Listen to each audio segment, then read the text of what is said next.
श्री ज्ञानेश्वरी अध्याय 14वा गुणत्रय विभागयोग. श्री गणेशाय नमः. श्री सरस्वती नमः. किंबहुना पंडुसुता ऐसी तो माझी सत्ता, पावे जैसी सरिता सिंधुत्वगा. एवढेच नाही तर अर्जुना, ज्याप्रमाणे नदी समुद्राला मिळून समुद्रच होऊन जाते, त्याप्रमाणे तो माझ्या अविनाशी सत्तेशी ऐक्य पावतो. नळिकेवरुनी उठिला जैसा शुकशाके बैसला, तैसा मूळ अंते वेठिला तो मी म्हणोनी. ज्याप्रमाणे पिंजऱ्यातील नळीवरून उडालेला पोपट झाडाच्या फांदीवर जाऊन बसतो, त्याप्रमाणे तो गुणातीत झालेला ज्ञानी मी ब्रह्मस्वरूप आहे, अशी आपल्या मूळच्या ब्रह्मस्वरूपतेची अहंता घेऊन राहतो. आगा अज्ञानाची निदा, जो घोरत होता बदबदा, तो स्वस्वरूपी प्रबुद्धाचे इला की.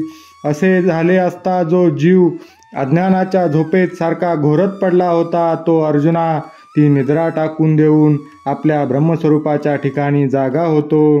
पै बुद्धिभेदाचा आरिसा, तया हातोनी पडिला विरेशा, मनोनी प्रतिमुखा भासा मुकला तो. हे अर्जुना, रजोगुणी तमोगुणी अशी अविवेकी भ्रांत बुद्धी हाच भेद दाखविणारा आरसा होय. तो हातातून पडून फुटल्यामुळे मुखाभास नाहीसा झाला, म्हणजे द्वैत निशेष नाहीसे झाले. देहाभिमानाचा वारा आता वाजो ठेला विरा, तै ऐक्यविची सागरा जीवेश आहे. हे विरा अर्जुना, ज्याप्रमाणे वारा बंद झाला असता सागर व तरंग यांचे ऐक्य होते, त्याप्रमाणे देहाभिमानाचा वारा बंद झाल्यामुळे जीवशिवाचे ऐक्य होते. म्हणजे देहाभिमानामुळे परमात्म्याहून भिन्न झालेला जीव देहाभिमान निशेष सुटल्यामुळे परमेश्वराशी ऐक्य पावला. मनोनी मदभावेशी, प्राप्ती पाविजे तेने सरीशी, वर्षांती आकाशी घनजात जेवी.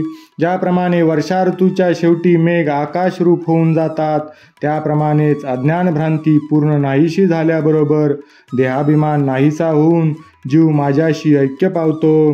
तेवी मी होऊनी निरुता, मग देहीची ये असता, नागवे देह संभूता गुणांशी तो. तसा तो माझ्यासारखा शुद्ध निरुपाधिक स्वरूप होऊन या देहातच राहत असला तरी देहापासून उत्पन्न होणाऱ्या गुणाच्या स्वाधीन होत नाही. जैसा भिंगाचे निघरे, दीप प्रकाशू नावरे, कान विजेची सागरे वडवा नळू. ज्याप्रमाणे अभ्रकाच्या घराने दिव्याचा प्रकाश कोंडला जात नाही, अथवा समुद्राच्या पाण्याने वडवानळ रूपी अग्नी विझविला जात नाही, तैसा आला गेला गुणांचा बोधून मैळे तयाचा, तो देही जैसा व्योमीचा चंद्रजळी. जसा आकाशातील चंद्र पाण्यात प्रतिबिंबित झाला तरी पाण्याच्या हेलकाव्यापासून निर्दोष असतो, त्याप्रमाणे देहाच्या ठिकाणी असताना देखील उठणाऱ्या गुणामुळे त्याचा म्हणजे ज्ञानाचा आत्मबोध मलिन होत नाही. तिन्ही गुणा पुलालिये प्रौढी, देही नाचविती बागडी, तो पाहोईन धाडी अहंते ते. सत्व रज तम या 3 गुणांपैकी प्रत्येक गुण वृद्धी पावून आपापल्या लक्षणरूपी चेष्टा करतात, पण परमात्म्याशी ऐक्य पावलेला ज्ञानी पुरुष त्यांची यत्किंचितही अहंता धरीत नाही. हा ठायवरी नेटोनी ठेला अंतरी, आता काय वर्ते शरीरी हेही नेने. येथपर्यंत ज्ञानी पुरुष अंतर्मुख वृत्ती करून राहतो, म्हणून देहाच्या ठिकाणी काय चालले आहे हे तो जाणत नाही. सांडुनी अंगीची खोळी, सरपरी गालिया पाताळी, ते त्वचा कोण सांभाळी तैसे झाले. ज्याप्रमाणे सर्प माझीही कात कोण सांभाळील याची काळजी न करता ती टाकून देऊन बिळात शिरतो, त्याप्रमाणे ज्ञानी पुरुषही देह आता कोण सांभाळील याची चिंता न करता देहाचा अभिमान निशेष सोडून देऊन आपल्या आत्मस्वरूपाशी अहमवृत्तीचे ऐक्य करून साक्षी होऊन राहतो. का सौरभ्य जिरणू जैसा, आमोदू मिळून जाया आकाशा, माघारा कमळ कोशा नयेची तो. किंवा जीर्ण झालेल्या कमळाच्या फुलाचा सुवास ज्याप्रमाणे आकाशाशी एकरूप होऊन राहतो व पुन्हा कमळाच्या ठिकाणी येत नाही, पै स्वरूप समरसे ऐक्य गा झाले तैसे तेत किम धर्म हे कैसे नेने देह. त्याप्रमाणे जीव हा शिवाशी समरसतेने ऐक्य पावला असता देहाचे काय धर्म आहेत व त्याच्या ठिकाणी काय चालले आहे हे तो काही जाणत नाही. म्हणून जन्म जरा मरण इत्यादी जे साही गुण ते देही चिठेले कारण नाही तया. म्हणून जन्म जरा मृत्यू इत्यादी जे षडविकार आहेत ते देहाच्या ठिकाणीच राहतात. ज्ञानी पुरुषाचा त्यांच्याशी काही एक संबंध नसतो. घटाचिया खापरिया घटभंगी फेडिलिया महदाकाशा पेसया झालेची असे. घट फुटून घटाची दोन खापरे अलग झाली असता घटाकाश आपोआपच महदाकाश होते. त्याला महदाकाशात मिळावे लागत नाही. तैसी देहबुद्धी जाये जय आपण पाठो होये तयान काही आहे ते वाचुनी. याप्रमाणे जेव्हा आपल्या मूळच्या शुद्ध स्वरूपाचे जीवाला ज्ञान होते तेव्हा देहबुद्धी आपोआप नाहीशी होते. मग आत्मस्वरूपाव्यतिरिक्त दुसऱ्याचे अस्तित्व भाषेनाशी होत असल्यामुळे एका आत्मस्वरूपा वाचून दुसरे काहीच अनुभवाला येत नाही. येणे थोर बोधलेपणे तयाशी गा देही असणे म्हणून तो मी म्हणे गुणातीत. असा दृढ आत्मबोध ठेवून तो ज्ञानी पुरुष प्रारब्ध संपेपर्यंत देहाच्या ठिकाणी राहतो. म्हणून मी त्याला गुणातीत म्हणतो. यया देवाचिया बोला पार्थुवती सुखावला मेघे संभोकिला मोरू जैसा. मेघाने जसे मोराला आनंदित करावे त्याप्रमाणे भगवंताचे बोलणे ऐकून अर्जुन अत्यंत आनंदित झाला.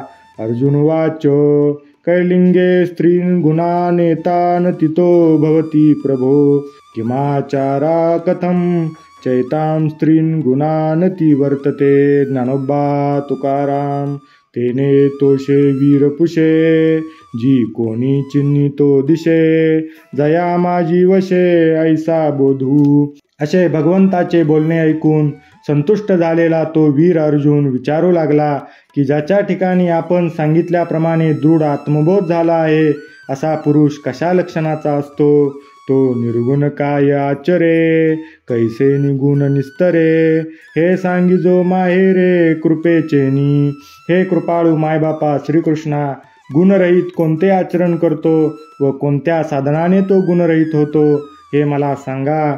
यया अर्जुनाचिया प्रश्ना तो षडगुणांचा राणा परिहारू आकरणा बोलतू असे.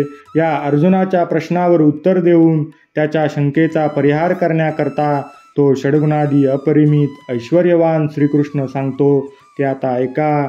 म्हणे पार्था तुझी नवाई हे तुलेची पुसशी काई ते नामची तया पायी सत्य लटिके.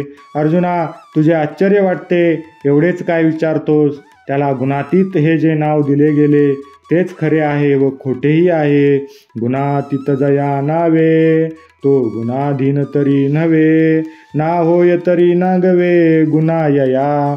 गुणातीत या नावाने जो संबोधला जातो तो गुणांच्या स्वाधीन होत नाही व गुणानुसार वागत आहे असा दिसला तरी तो गुणांनी नागवला जात नाही. म्हणजे तो आपल्या स्वरूपाला विसरत नाही. परी अधीन का नागवे हेची कैसे निजानावे गुणांची रवरवे माझी असता. गुणाच्या गलबल्यात वावरत दिसतानाही तो त्यांच्या स्वाधीन झाला किंवा झाला नाही हे कसे जाणता येते. हा संदेह जरी वाहशी तरी सुखे पुसोलाहशी परिसाता तयाशी रूप करू. असा संशय तुझ्या मनात असल्यास मात्र तू खुशाल विचार. गुणातीततेचे आता स्वरूप सांगतो ते ऐक. श्री भगवान वाच प्रकाशम च प्रवृत्तिं च मोहमेव च पांडव न द्वेष्टी संप्रवृत्तानि न निवृत्तानि कांक्षती. ज्ञानोबा तुकाराम तरी रजाचे निमाजे देही कर्माचे आनोजे प्रवृत्ती जय घेई जे वेटाळुनी. रजोगुणाच्या वृद्धीने चित्तात कर्माचा अंकुर उत्पन्न होऊन कर्म करण्याची प्रवृत्ती झाली असताही ते मीची का कर्मट ऐसा नये श्रीमाठ का दरिद्रलिये बुद्धी वीट तोही नाही. मी कर्म करता करणारा असा त्याला अहंकार उत्पन्न होत नाही. किंवा कर्म न करण्याची बुद्धी झाली असता तिचा तो द्वेष करीत नाही, म्हणजे कर्म करण्याची इच्छा करीत नाही. अथवा सत्वेची अधिके जै सर्वेंद्रिय ज्ञान फाके तै सुविद्यता तोके उपजेही ना.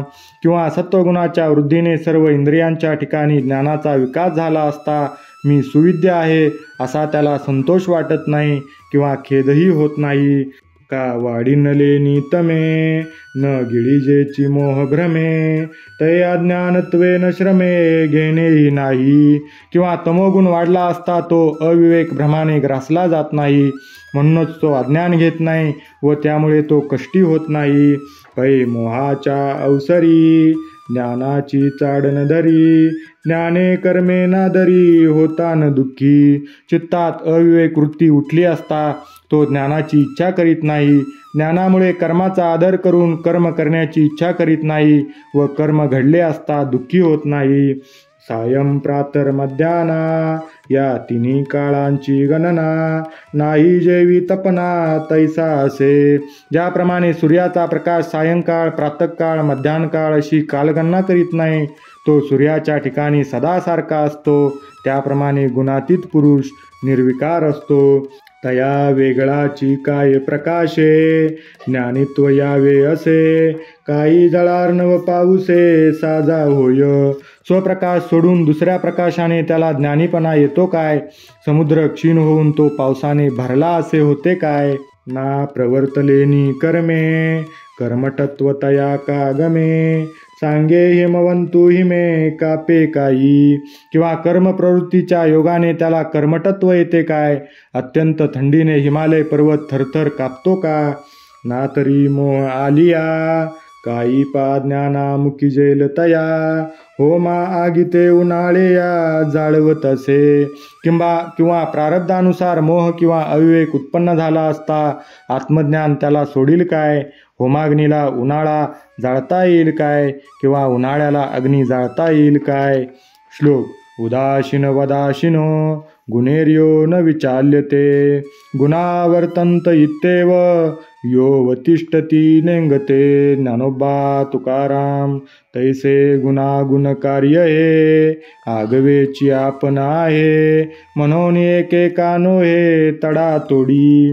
त्याप्रमाणे गुण व गुणांची मोहादी लक्षणकार्ये सर्व मीच आहे अशा ज्ञानाने एकाला म्हणजे ज्ञान व मोहादी कार्ये यांना दूर करण्याचा प्रयत्न तो करीत नाही. एवढे गा प्रतीती तो देहा आलासे वस्ती वाटे जाता गुंती माझी जैसा. ज्याप्रमाणे वाटेने जाणारा वाटसरू रात्रीपुरता एखाद्या गावाचा आश्रय करतो, त्याप्रमाणे एवढ्या अशा अनुभवासहित तो ज्ञानीपुरुष प्रारब्धापुरता देहरूपी गावात केवळ वस्तीला राहतो. तो जिनताना हारवी तैसा गुण नवे ना करवी जैसी का श्रोणवी संग्रामीची. ज्याप्रमाणे लढाईच्या भूमीला जय पराजय प्राप्त होत नाहीत, त्याप्रमाणे गुण जिंकले किंवा गुणाला हरविले असा काही तो अभिमान बाळगत नाही. का शरीरातील प्राणू घरी आतिथ्याचा ब्राह्मणू नाना चोटांचा स्थानू उदासू जैसा. किंवा ज्याप्रमाणे शरीरातील प्राण घरी आलेला अतिथी ब्राह्मण किंवा चौरस्त्यावरील खांब हे जसे काही न करणारे व काही न करविणारे असे उदास असतात. आणि गुणाचा यावा जावा ढळे चळे ना पांडवा मृगजळाचा हेलावा मेरू जैसा. आणि अर्जुना, मृगजळाच्या हेलकाव्याने जसा मेरू पर्वत ढळत नाही तसा ज्ञानीपुरुषही आल्या गेल्या उर्मीने ढळत नाही किंवा चढत नाही. हे बहुत काही बोलिजे व्योमवारे निनवचिजे का सूर्य ना गिळिजे अंधकारे. अर्जुना, फार काय सांगू? ज्याप्रमाणे आकाश वाऱ्याने हलविले जात नाही किंवा अंधाराने सूर्य गिळला जात नाही. स्वप्न कागा जिया परी जागतया ते न शिंतरी गुणी तैसा अवधारी न बंदिजे तो. अथवा जागे असलेल्या पुरुषाला स्वप्न ब्रह्म होत नाही, त्याप्रमाणे ज्ञानी पुरुष आपल्याला गुणांनी बद्ध समजत नाही असे समज. गुणांशी किरणातुडे परी दुरुनी जय पाहे कोडे तय गुणदोष साई खडे सभ्यू जैसा. गुणांना तो सापडत नाही आणि गुणांचा साक्षी राहून त्यांच्याकडे कौतुकाने पाहू लागला तर नाचणाऱ्या बाहुल्याकडे पाहणाऱ्या सभ्य गृहस्थाप्रमाणे तो गुणदोषाकडे मिथ्यत्वाने पाहतो. सत्कर्मे सात्विकी रजते रजो विषयकी तममोहादिकी वर्ततसे. शास्त्रीय सदाचरणाने सत्वगुणात्मक, राजस कर्माने रजोगुणात्मक व मोहादी लक्षणाने तमोगुणात्मक असा तो वागत असतो. परिसतयाची आगा सत्ता होती गुणक्रिया समजता. हे पुढे जाणे सविता लौकिका जेवी. पण ज्याप्रमाणे सूर्यप्रकाशामुळे लोकांचे व्यवहार चालतात त्याप्रमाणे माझ्या सत्तेवरच गुणांच्या क्रिया होत आहेत हे तो ज्ञानीपुरुष स्पष्ट जाणत असतो. समुद्रची भरती सोमकांतची द्रवती कुमुदे विकासती चंद्रुतो उगा. ज्याप्रमाणे चंद्रामुळे समुद्राला भरती येते, सोमकांतमणी पाझरतो व कमले विकसित होतात, तरी पण चंद्र उगाच असतो, तो काही करीत नाही व करवीत नाही. का वाराची वाजे विजे गगने निश्चळ शिजे तैसा गुणाची गजबजे डोले नाजो. किंवा वाराच वाहतो व बंद पडतो पण आकाश निश्चल असते, त्याप्रमाणे गुणांच्या गलबल्याने जो यत्किंचितही हालत नाही. अर्जुना येणे लक्षणे तो गुणाती तू जाणणे परिसाता चरणे तयाची जी. हे अर्जुना, तुला सांगितलेल्या या सर्व लक्षणावरून ज्ञानीपुरुषाचे गुणातीतत्व ओळखता येते. आता त्याचे आचरण सांगतो ते ऐक. श्लोक. समदुःखा सुखा स्वस्था समलोष्टाश्म कांचना तुल्यप्रिया प्रियो धीरस्तुल्य निंदात्मसंस्तुती. ज्ञानोबा तुकाराम.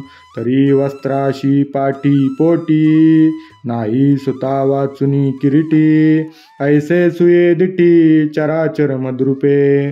ज्याप्रमाणे अर्जुना वस्त्रामध्ये आत बाहेर सुता वाचून दुसरे काही नसते, त्याप्रमाणे चराचर विश्वात आत बाहेर माझ्या वाचून काही नाही असा तो ज्ञानीपुरुष ज्ञानदृष्टीने पाहत असतो. म्हणून सुखदुःखा सरिसे कांटाळे आचरे ऐसे रिपुभक्ता जैसे हरीचे देणे.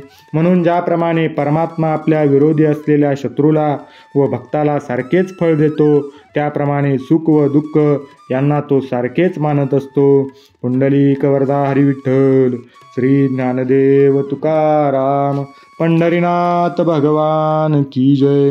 माऊली ज्ञानेश्वर महाराज की जय. जगद्गुरु तुकाराम महाराज की जय. सद्गुरु भगवान की जय. सियावर रामचंद्र भगवान की जय. राधावर कृष्णचंद्र भगवान की जय. उमापति महादेव की जय. पवनसुत हनुमान की जय. जय जय रघुवीर समर्थ.